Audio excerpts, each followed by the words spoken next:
थे तो मैं कोई स्कूल में कार्यक्रम होता था तो लगता था कि जल्दी कार्यक्रम हो और जल्दी हम अपने घर जाएं। आपकी मनोस्थिति को हम लोग समझ रहे हैं, इसलिए ज़्यादा समय नहीं लेंगे। आज विद्यालय में हमारे मनोज जी चौहान साहब, नीलकमल जी, पूजर मैडम साहब, हमारी गीता जी खंडेलवाल, हमारी सभी पार्षदगण, मेरे घर के सदस्य, सभी सम्मानित जितने भी कामा बस्ती से आए हैं, हमारे सभी सदस्यगण, प्रधानाचार्यगण, सभी अध्यापक महोदय, सभी पत्रकार बंधु और सबसे ज्यादा हमारे हर दिल अजीज आप सामने बैठे सभी बच्चे।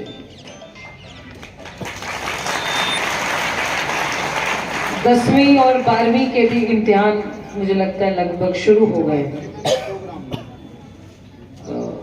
और दूसरी कक्षाओं के भी शुरू हो गए होंगे। सबसे पहले तो जो 10वीं और 12वीं के आपके यहाँ पे सेंटर बना है, सेंटर बना है कितने? 424। यहाँ पर आपके पास सारी व्यवस्थाएं हैं? हाँ, टेबल, चेयर, पानी की, लाइट की, हर चीज की व्यवस्थाएं रखी है। कोई चीज की आपको इस व्यवस्था में जरूरत है बोर्ड के एग्जाम में, परीक्षा में, तो मुझे बताइए। सबसे पहले तो उसका समाधान करेंगे। दूसरा,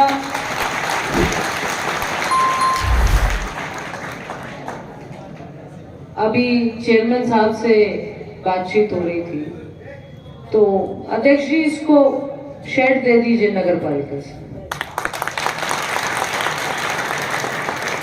इसको आप करा दीजिए। जो भी इसके दस्तावेज या प्रोसीजर रहता है उसको पास करा के इसको बनवा लीजिए, ताकि आपको इस तरीके से एक टेंट की व्यवस्था ना होकर आपके पास एक परमानेंट रहे।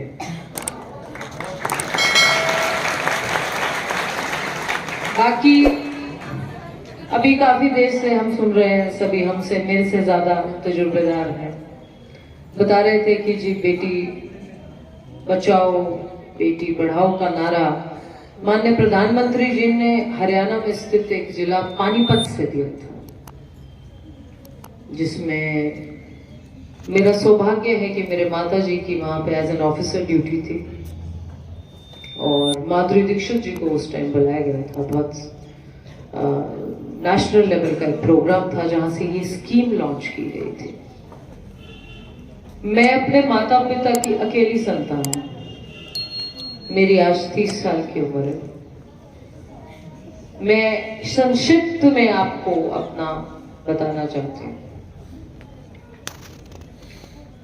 मैंने जब पढ़ाई करी तो 16 से 17 घंटे दिन में करी, अलार्म लगा के पढ़ाई की। मैंने विदेश में नौकरी करी, कम उम्र में, महीने का 20-25 लाख रुपए का। मैंने 5 लाख रुपए से शुरू किया और महीने का जब जिस दिन नौकरी छोड़ी, इस्तीफा दिया, जिस दिन राजनीति में आए तो 20 से 22 लाख रुपए विदेश की करेंसी कट कटा के मिलती थी महीने में। तो भी 16-17 घंटे मैंने नौकरी करी, कोई उसमें गुंजाइश नहीं रखी। आज पंचायत का काम करते हैं, पंचायती काम करते हैं, बैठ के आइए। आज के अपने इसमें भी कम से कम 15 से 16 घंटे देने का अपने आप में ये सोच के चलती हूँ कि इतना समय मैंने देना ही देना। मैंने पिछले 4 साल में अपने राजनीतिक सफर में, विदेश की तो बात ही छोड़ दीजिए, आज तक दिवाली, होली, कोई और त्योहार अपने घर में नहीं मनाया। जब भी दीपावली का उत्सव आता है, कहीं ना कहीं चुनाव होता, तो पिछले 4 साल में मेरी ड्यूटी लग जाती थी। होली, तीज, दीपावली, कभी भी आज पिछले 4 साल से क्या 10 साल में मैंने अपने परिवार के साथ मुझे मनाने का अवसर नहीं मिला। मैं अकेली संतान हूं। कुछ चीजों का जीवन में बहुत लंबा जाता है।